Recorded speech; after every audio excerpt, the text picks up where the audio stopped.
to this episode of the Building Classroom Community Podcast. I am your host, Andrea Earl. This is the show where we talk about all aspects of building community among the learners in your classroom so that every student feels welcome, safe, empowered, and heard. Today I have Chad Lanes with me. I first met Chad at San Gabriel Valley Innovation Celebration. I attended his session on feedback, and I just knew that I had to get Chad to do an episode with me. So welcome, Chad. Thank you so much for having me. It So was a glad you're pleasure. here. I'm here. I'm happy to be here too. Can you share a little bit about your background as an educator Absolutely. and what's your current role? Sure. So I come from the middle school where I taught for almost 3 decades in the same classroom. I know it's kind of unheard of these days.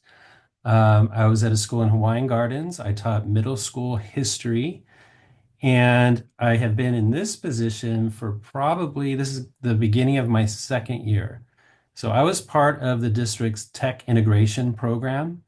As a teacher, as sort of the tech expert on campus, I would come to the district once a month, learn about all the amazing strategies and platforms, and then take that back to my campus and teach my teachers there.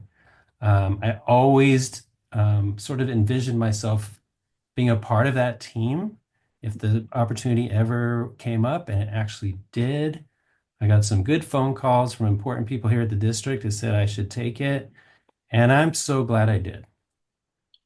So it's fun. It's great to have a change of role, change things up.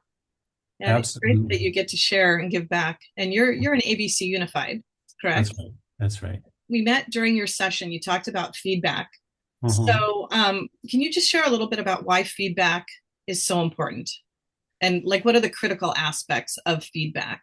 Sure. So I thought about feedback a lot. Actually, the question comes up a lot about whether I miss a classroom or what was my secret ingredient in the classroom. And no matter where the story begins and where it ends, somewhere in there, I talk about relationships and how connecting with kids is so important. And the way that we build relationships is through communication. And communication for teachers and students comes in the form of feedback. So they're all kind of interconnected. And I just know that that's something that I really prided myself on, was building relationships, and in particular, giving meaningful and timely feedback, because I knew that for me as an educator, in order to move my lessons forward, to know that I've met my objectives, and I certainly need to know if the students understood it. And that would come through this feedback loop. Um, and the struggle I think that all teachers have is providing both timely, meaningful, and I think I'm going to add this to like actionable feedback. So my other struggle was providing feedback that I spent a lot of time providing for my students, and I don't know if they read it or not. And I didn't see the growth or the action. So that's something that I focus on. And in my workshops, I try to point that out to teachers that we do have some great platforms now that allow us to get that feedback, or at least the first pass at feedback, and we can start to get that feedback loop started. So before some of these platforms came into existence, what were Mhm. some strategies that you used? Because I know I had the same frustrations, right? I would give Yeah, feedback on a work or right. project or whatever, and the student might redo it, but it would come back Mhm. exactly the same, right? I- Nothing changed. So yeah, I'm what are not some things sure. you did? I'm not sure I ever figured it out, to be honest. I know that I worked really hard, and as an older educator, this will resonate with some people. Like I used to take those crates full of notebooks, Mhm. stacks of papers, I'd stick them in my car, and I'd drive them back and forth, back and forth. They never get out of the car. They go to the driveway, back to school, driveway, back to school. And it drove me crazy just to think that the kids needed that. So they would come in, a kid would be excited about, well, did you read my passage yet? Or what was my notebook grade? And I had to spend a lot of late nights, a lot of missed family time, But the question, I'm not answering your question. Your question, Yeah. what did I do? So I like peer feedback. I invested a lot of time in doing some modeling on how that should work in the classroom. And that just kind of depended on my fidelity with that. So if I was really invested in it and made that a point of emphasis at the beginning of the year and continued to model, continued to reinforce, then I saw success in that. And that relieved some of the burden off of me, especially in the early draft stages, so that they weren't just getting my feedback, they were getting peer feedback, and that resonated more with them. Um, and I think that was helpful. Just the fact that they're developing those soft skills, collaborating and communicating, um, compromising, all of those things are really important. I think we can get that with peer feedback.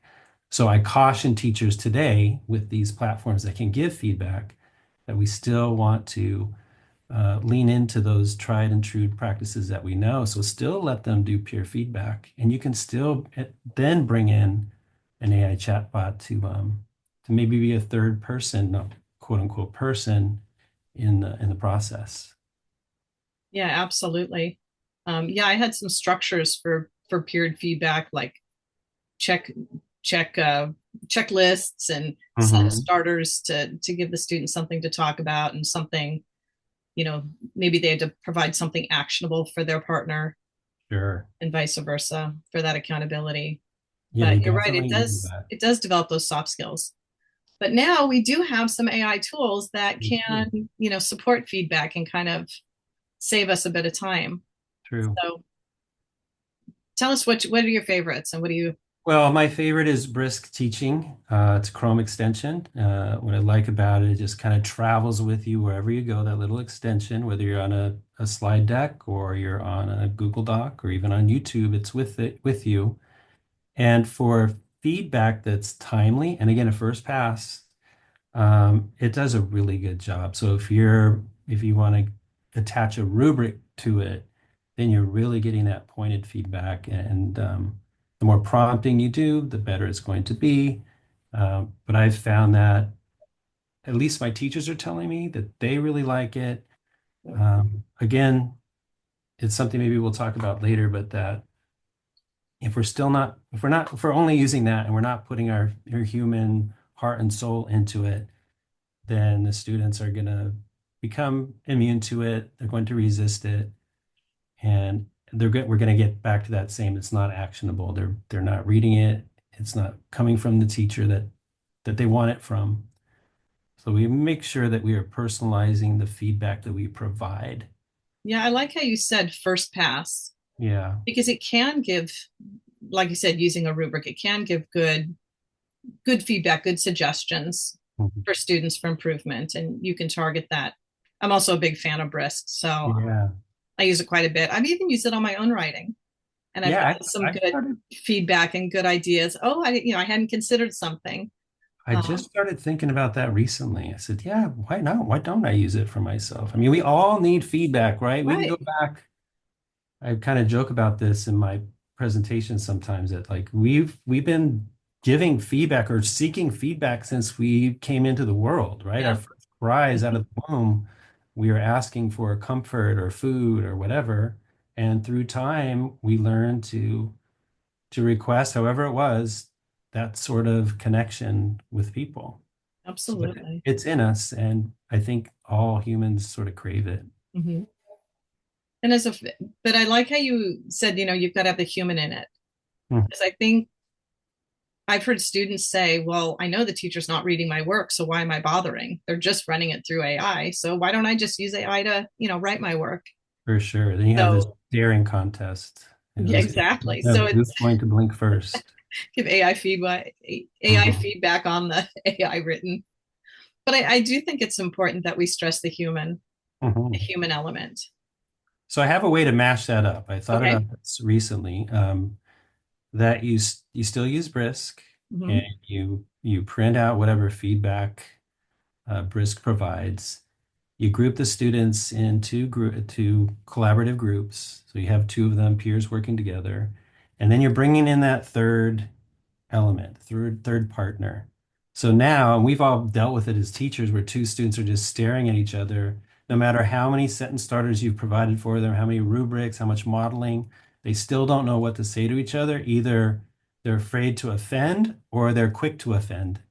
But how about bringing in that third person or third, I got to stop calling it a person, that third partner Voice. Yeah. voice. And now they have some talking points. Now they have an opportunity to maybe justify the decisions that they made, or to recognize things they never even considered before. So Mhm. I like that kind of mashup of old school and new school, that blended approach where you can use the power of Brisk and still use those tried and true practices that we know as educators work the best. Well, that's a great idea. Mhm. That's a really great idea. Um, and so what do you just give, so Brisk will give a lot of feedback. Right. Do you encourage your instructors to pick and choose which feedback they post on the students' work?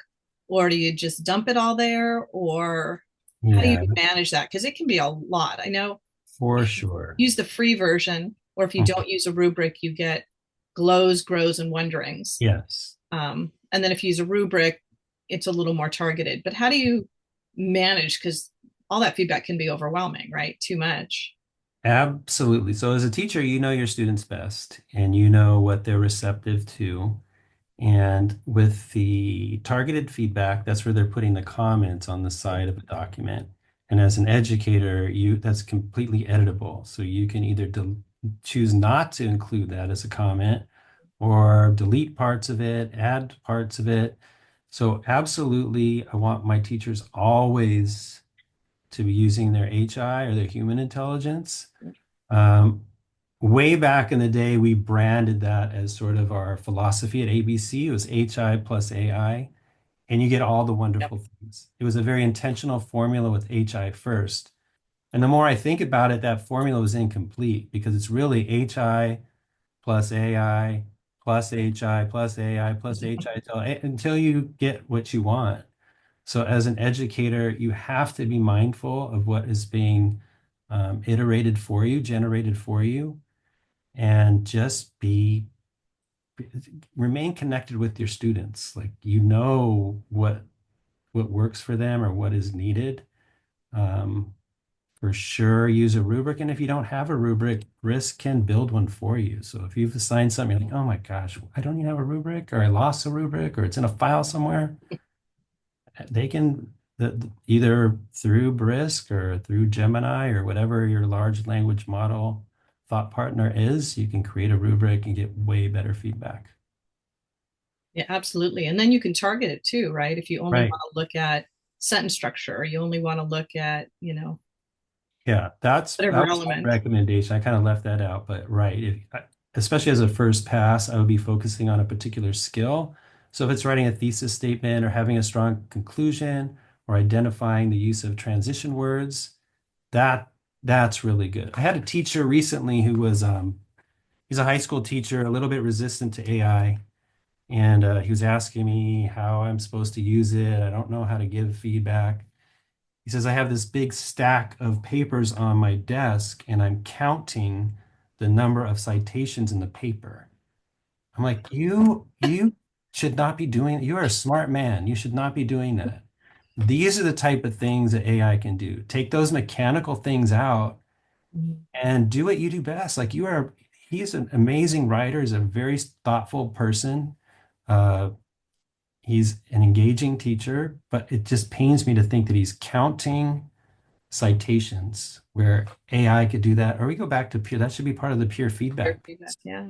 So it's just, I don't know. I think if every teacher sort of took a step back, took a drone view, and then identify, what platforms can do and pair that up with the practices that you know that work. So maybe start with the practice. Maybe I did that in reverse. So what are you trying to reinforce? And then take a look at what the platforms are and how it can augment what you are intending to do.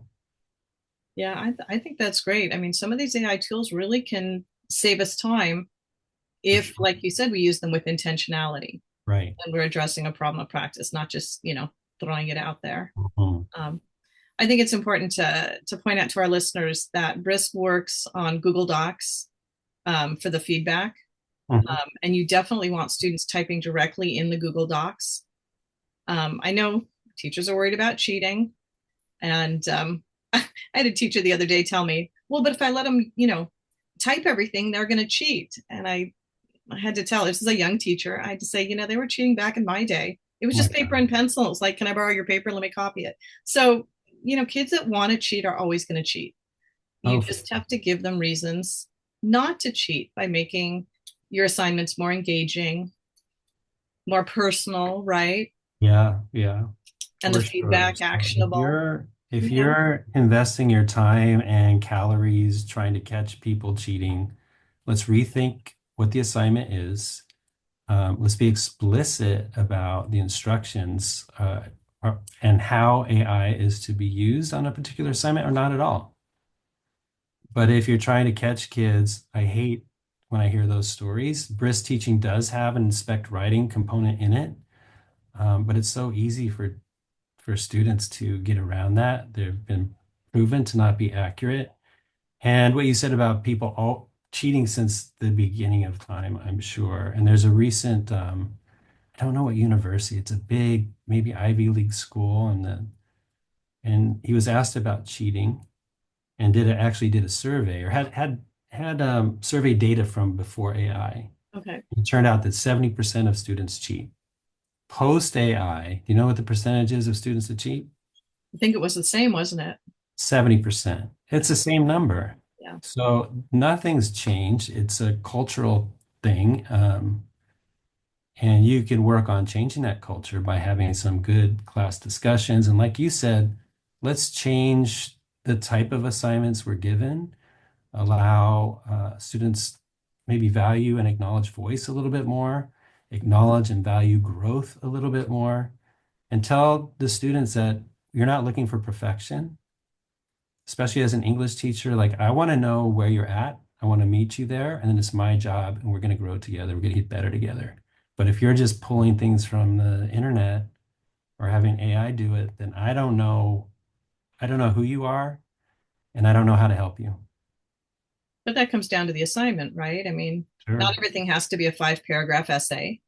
Don't Nope. don't tell me to write an essay on the, three causes of the Civil War, Right. right? Because if you can Google the answer, Yeah. our students nowadays, they don't have patience for time wasters, right? It's true. Yeah. But if you ask them to pick one outcome of the Civil War and how does that apply to their life, right, today, or what might the impact have been had this event not happened or this Mhm. event gone a different way, right, where they have to apply critical thinking and their own reasoning. Critical thinking, opinion-based, connecting like you just did to their area of interest, and it can be done. And again, you can use your LLM, whatever your favorite one, as a thought partner to help you come up with these ideas, to reimagine Mhm. how you've done it before. And I'm not necessarily an advocate of AI proofing any assignment, but we can make it so that it is less prone to be 100% AI. And then let's give them some instruction. Let's have a common language. Let's take it out of the darkness Mhm. and make sure that we're on the same page when we talk to our students about what our expectations are and the tools that they can use. Absolutely. But so on the other side of the spectrum, we do know we have students using AI, even Mhm. though most of the platforms are 18 plus. But what about the students that won't? That no, why would I use AI, or that's cheating, or um, my son, I suggested to use Brisk on his college essays to get some feedback. He's Yeah. like, no, Wow. he refused. Hmm. Now, the funny thing is, I asked him, I said, so how is that different from me reading them and giving you feedback? Yeah. He goes, I don't want you to read it either. But Oh, I you think do have part of it, students that don't, yeah, that don't want to use it at all. I think that if we showed them some statistics about the future and the jobs that are going to be created from people that know how to use AI and know how to prompt, I think it's important that they start building those skills. I haven't run into that, but if somebody's totally resistant, I could point out that you could use it for certain parts of what you do. And I would again make sure that whoever is resistant, just tell them like we totally value your voice. So don't ever lose that. But it can save you some time when you get stuck. It's a great unstucking device. Mhm. And it can help with some of those little things, polishing up or strengthening a, a conclusion. I use it all the time, but I don't think it's not, it hasn't compromised my ability to write. It hasn't made my brain any less pliable nor efficient. So I think people just need to try it, but not you don't have to go all in. So dip your toe in the water. Don't jump all in. Is your son one that jumps in deep end or does he like walk in? Um, A pool. He's in a pool. Is he gonna jump in? Is he gonna dive in? What's he gonna do? no, no, he'll walk in and he'll play with it. All right. So there I you mean, he go. does other things, but it was just kind of a funny reaction that I wasn't expecting. Um, you Well, know, it's funny that so we have in that college classroom that he's in, that like there's people all over the spectrum. You got people that are 100%, I'm Mhm. sure, having AI do everything for them. So if anything, I would be happy that he's on that other side. I know. And I will slowly get Yeah, them to try certain parts. but it's good, and I've heard some. There's one AI that keeps popping up in my email um, when I'm typing emails, and I Mm. finally turned it off because it was trying to change sentences, and I'm like, that's not my voice. That's not how I speak. So I'm not gonna. So go away, basically.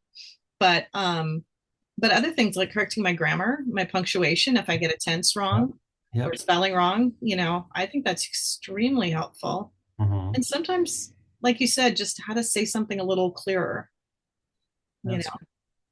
And we do want them to be critical users and consumers, so producers and consumers. So um, your ability to recognize that, hey, that's not me, and turn it off, that's the same type of scrutiny that we want our students to be using too. Like, this doesn't sound like me. This isn't my voice. I'm not going to use this, or I'm going to reprompt and get it more in line with the way that I speak or write. Has your district started having students use any of the AI tools yet? We are only in that, we call the walled garden. So we have School AI in our district. So that's a platform where students get to interact with the chatbot, but under the guidance and supervision of a teacher. It's usually pretty specific. Teachers have total control of when it can begin, when it can end. Um, they can align it to standards. They can pause and stop. And I think a super valuable point is they get to watch a dashboard giving them feedback in real time. Yeah. So we're still talking about feedback. Teachers are getting great feedback when they're in this particular platform, School AI. Yeah, I think following the students' conversations and their thinking, the way they're reasoning, I Mhm. think is very helpful. Um, what would you say to teachers about teaching AI literacy um, in their classes? How to talk to students about AI? You already said, don't pretend it doesn't exist because it Yeah, does. And you have to that's have. part of it. And the other is I like that phrase, like responsible both consumers and producers of AI. And as educators, we should be modeling best practices uh, of our use. So I encourage my teachers to, throw up on the screen you using AI, building a lesson, watching them you iterate and change and get what you want. Maybe a teacher identifying like this doesn't sound like me, my students wouldn't like this, and just showing that there is that give and take. It's still HI plus AI, and just have open conversations. I think we are piloting a new add-on. It's called AI Trust You. It's maybe something I can share with you later, but it's what it does is really a teacher will build what's called a trust statement. And in that statement, the teacher will indicate whether AI is to be used or not, which platforms can be used, and specifically how it can be used. That gets pasted into a slide deck or on a Google Doc. When the students finish their work, they go through a similar interface and they indicate, did they use AI, which platform, how they used it, and then there's a sliding scale to show which portion of AI. So it's not a perfect system, but it definitely gets us in the right direction for teachers and students being on the right page and for emphasizing how it can and cannot be used. Yeah, I think that's great. Yeah, I've heard about it and looking into piloting as well. Although right now we have no student facing AI platforms either. Um, I've been playing around with the Brisk Boost, which is their student Right. facing, and Yeah. a lot of these companies have student facing, and it's a walled garden and do a lot of the same things. But I think you're right. It has to start with the teacher. It has to start with the human, and what's Mhm. your intention, Right. right? And what's your goal? What's your objective? Is it supporting your instructional objectives? Sure.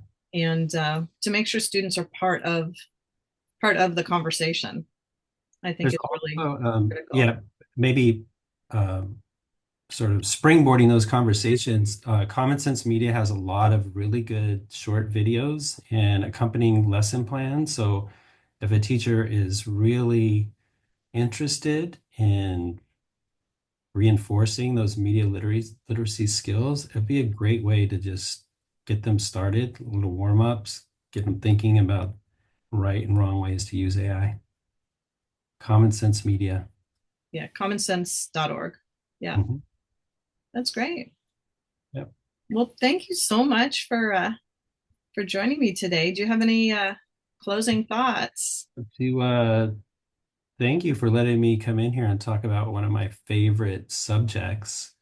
And I always tell teachers like continue doing what you're doing, continue to build relationships. You never know when you're going to make that lasting impression on a student, and feedback is a really good way to do it. So investigate these platforms, and I think you'll see that there is a place for it in your instructional strategies. Yeah, and it also helps students build independence, right? Because they're not always going to have a teacher that can, proof their essays or support their writing and whatnot. And they need and they don't always have someone at home that can help them. Absolutely. So So yeah, developing that self-awareness, also developing the ability to receive criticism. So the more that you're giving feedback, the more likely it is that they're going to listen and and if you notice that students are more likely to action on feedback given by the AI than by a teacher. well, I haven't had the luxury of being Okay, students, but I have heard that. Yeah. it's weird, but I think maybe they take it less personally, right? Because oh, Yeah. it's just a machine giving me feedback, not my teacher. Right. I don't know. So then when the teacher does give feedback, it kind of elevates it. Right. I don't know. Well, let's keep doing that blended feedback. A little bit. Absolutely. Yeah. All right. Well, everybody, thank you so much for tuning in today. I hope that you'll try some of the feedback strategies that Chad shared. And remember, start small, try it out, kick the tires, and see what these generative AI platforms might be able to do for you in your practice. And continue building community in your classroom because remember, small actions can make a big difference.